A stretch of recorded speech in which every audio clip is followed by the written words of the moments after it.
Do you relate to those werewolf images you see online? Do you think you're literally Patrick Bateman, but you haven't actually watched American Psycho? Or were you bullied as a child and now need a way to take your anger out on people weaker than you?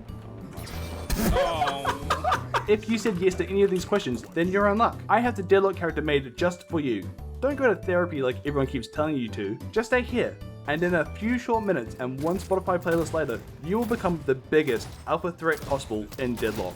This is the real way to play Silver. Silver is a bounty hunter that rarely brings in her targets alive. She ties people up, cracks their jaws with a kick, Mortal Kombat style, and if that doesn't work, she falls back on good old reliable buckshot. But the best part about Silver is that she smokes a pack a day and drowns her sorrows in whiskey. I never met someone whose hair smelled like bourbon. As a Silver main, I'll give you one secret tip. TrippyTippy tip 1. If you day drink while playing Silver, you will achieve a high level connection to the character, sharpening your senses and increasing your bullet damage by 2%. Speaking of bullet damage, how about we start off with Silver's primary weapon? Hair of a Dog is currently the only pump action shotgun in the entire game. So you gotta, between every shot, unlike every other character with a shotgun. Can you help me? But it's okay, since in return it also has the lowest shotgun DPS. Wait, what? Silver's shotgun is one of the most fun primaries in the game. Even though it's slow, each shot just feels so powerful and satisfying. It definitely has the tightest spread out of all the shotguns, so it rewards precision way more than just sticking to someone like glue. The tight spread also gives it more range than people expect, so you can slowly chip away at someone until you're ready to go all in with her first ability.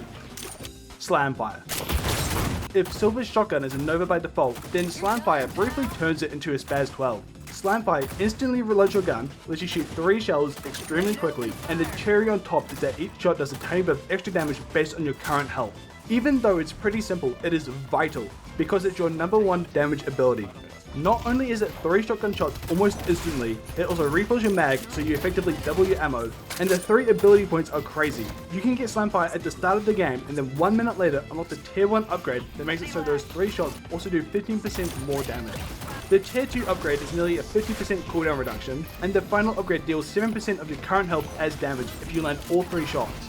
Once you max out Slamfire, buy some green items, and start roaming, it feels like you're shooting people with a fucking cannonball. Boot Kick is Silver's second ability, and oh my god, I love it so much. I can't even wait till the end of the paragraph to say it. Boot Kick is a movement ability that lunges you forward wherever you're aiming, and if you hit an enemy, you springboard off them. As a movement ability, it's kind of what ifs. It doesn't take you much further than a single dash unless you hit an enemy, but what I love about Boot Kick is when you springboard off someone and push them in the opposite direction. It sounds like such a small thing, but this displacement effect makes Boot Kick one of the most versatile abilities in the game. Enemy trying to escape? Kick them back into the blender. Enemy trying to use the teleporter? Nuh-uh.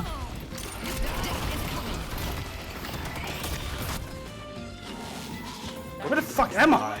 Ganking someone else? Throw them away from their tower. Wow, Trippy. A movement ability that can be used as an offensive and defensive displacement tool. That sounds pretty good. Of course it is. The alpha has to be strong to protect the pack. But that's not all. Boot Kick also does damage, but not just any kind. It does specifically melee damage, which means it can proc melee lifesteal. It's not an item you'll keep till the end of the game, but man, it's so useful in lane, just getting a free 100 health without having to risk getting parried. Her third ability is called Entangling Bowler, and it's pretty much just a shitty Slowing Hex. If you don't know what Slowing Hex is, it's a spirit item that applies a 3-second debuff that prevents its target from using stamina and movement abilities, which is really good, but Bowler only lasts 1.5 seconds. Even with the tier 3 upgrade and Duration Extender, it's only 3 seconds. You can combo Duration Extender, Sounds Wave, and Bowler to pretty much make a poor man's curse 10 minutes into a game, but TrippyTippy tip 4, the only spirit item you should ever buy is Magic Carpet. Even though Bowler isn't as cool as the other abilities, it still has its use. The main thing I use it for is to keep people from using Warpstone or dashing when I gank them, so I can easily land a Boot Kick into Slam Fire combo. So how do you actually play Silver? Silver's game plan is pretty simple. Start the game by unlocking Slam Fire, first play Close Quarters for more damage, then unlock Boot Kick with melee lifesteal for more sustain in lane. Get Bowler with a movement item so you can catch up overextended enemies, and when you unlock your ult you... Whoa. Something feels... off. Oh no, my lane partner. No, my kitten. He got parried. I've got to protect them. What is this feeling? I can't control it!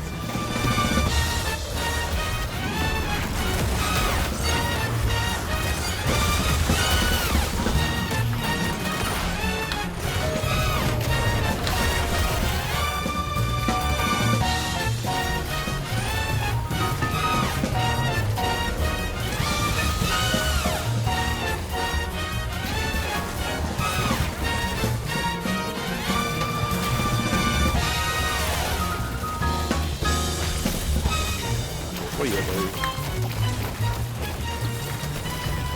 Oh my god, it's too bad. Lipstick up, baby.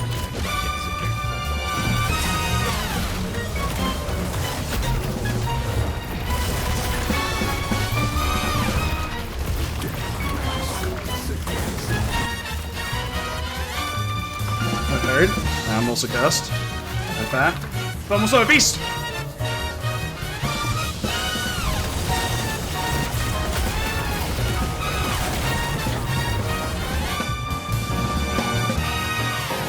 Hi there!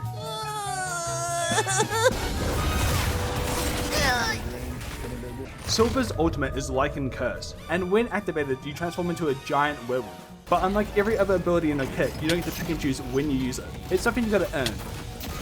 Whenever you do damage to enemy players, you generate Bloodlust, which fills up the circle in the ult icon. When the circle is full, you can transform into werewolf mode either instantly or automatically after a few seconds. But once the bar is full, you have to transform, so you have to learn how to edge the circle. Otherwise, you're gonna go wolf mode at a useless time, and everyone in the lobby is gonna throw tomatoes at you for being a fat, stupid idiot. When you transform, you get some health back, slightly more max HP, and pretty much become a whole new character. So take the last 6 minutes of whatever I said and throw it out the window. Instead of your shotgun, you swipe at people with your claws, stacking fire rate while attacking enemies. Slam fire is replaced with the Garden Warfare Chomper attack.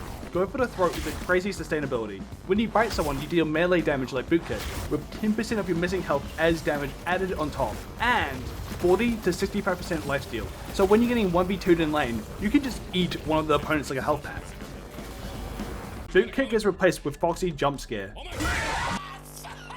Mauling Leap is a 20-meter long lunge that does melee damage and some Afterburn Spirit tech damage for some reason. It also applies minus 8% bullet resistance, so if you pounce on someone, you can tear them apart even faster. And finally, Bowler turns into Tail Whack. Tail Whack keeps the slow from Bowler, but the movement suppressed is replaced with Disarm. There's no better feeling than lunging yourself at the fed M1 carry, striking fair into the heart as you turn the character off, and chomping their head off. Playing Silver is like having two wolves inside of you. In human form, you need to learn all your abilities, play smart, and not bite off more than you can chew to have any kind of impact, with pretty much only one goal in mind: go beast mode. But in wolf mode, you gotta go feral. Press your ability keys harder than usual and tear everyone limb from limb. As soon as you transform, you strike fair into the enemy team, for good reason. You're incredibly powerful in teamfights, being able to disarm multiple people, able to sustain heaps of damage thanks to your lifesteal bite, and can chase down anyone trying to escape. And to make it worse for the other team, if you have tier 3 Lycan Curse, every kill while you're a werewolf resets not only your ult duration, but every single ability. So you can use your whole kit to lunge at the hypercarry, disarm them, and kill them with your bite for effectively no cooldowns. And if you go beast mode in a 1v1, the enemy might as well accept their fate. This is backfired for the bro.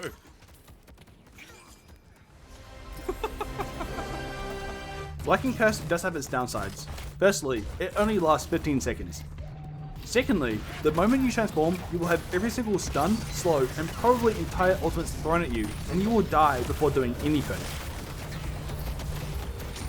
And the thing that pisses me off the most is watching someone jump on the zipline and not being able to do anything about it. Also, like I said before, when you fill up your Bloodlust icon, you will transform. So if you're not paying attention or fuck up edging the circle, you'll spend at least a minute as half a character. I never understood why dogs chased after the cars until I played Silver. It must be a primal instinct to mindlessly run off into certain death. I'm not kidding, I don't think there's a single other character I overextended more with than Werewolf Mode Silver. TrippyTippy tip, I don't know, 5? Don't play like a dog, play like a chain chomp. What I mean by that is when you transform, you can't just run off from your team, because that's how you're gonna get put down.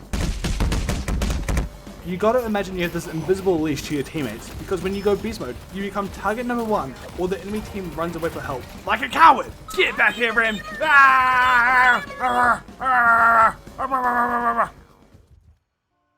Uh-oh. But if you're protecting Green Walker against the Graves while everyone else is fighting for Rift, then by all means, go all in. It is technically her fault for taking on the lone Sigma all by themselves. Oh my god, oh my god, oh my god. Silver, just like a playstyle, get some unique items you rarely see other characters buy. Since Silver has such low health, you gotta get a lot of green items to help stay alive in wolf mode. And since you're technically 2 different characters, you gotta get gun items that work both with your shotgun and your claws. If you go through the top builds, each one has noticeable differences, but there's a few key items I think you should always build on Silver. The first one is obviously close quarters. This item is just a straight up 20% damage boost in 90% of the fights you're in. Melee lifesteal is also a must have for at least laning phase and mid game. I don't really upgrade into Lifestrike since I'm usually planning to sell it, but like I said before, the free 100 health in lane is massive, and the extra while in wolf mode can save you more often than you'd think. A lot of people say enduring speed is better than stand mastery, because when you're in wolf mode, you get hit by every slow possible. But man, I just can't live without 2 air dashes. You don't have to worry too much about resist items because your tier 1 upgrade for your ult gives you 15% spirit and bullet resist. So I usually start off with getting battle vest for a little bit of more bullet resist, but mainly the bullet damage increase. And in the late game, you pick whichever poison you need, but you should always get debuff reducer and upgrade it into unstoppable or spellbreaker, depending on whether the enemy team has a lot of CC or fed spirit nuker. And the last item I think you need is express rounds. This item once every 8 seconds shoots 2 bullets instead of 1. Express is good in silver because the shotgun doesn't really benefit from attack speed items like burst fire, and the claws already stack it, and the second bullet does double damage. So if you pair it with slam fire, you can instantly proc your ult just off those 4 shots. Apart from that, you can really buy whatever you think you need. You can buy movement items like Warpstone or Phantom Strike if you need more mobility or to rip a Vindicta out of the sky, Berserker or Frenzy if you're getting focused. Hell, even Magic Carpet is a legit item, since it makes your ult last longer, your core attack speed scales with your spirit, and you can just fly away if you overextend. But there is one item that is so cursed, so memed upon, and so useless, that it might actually be good. Oh, I'm about to do something crazy.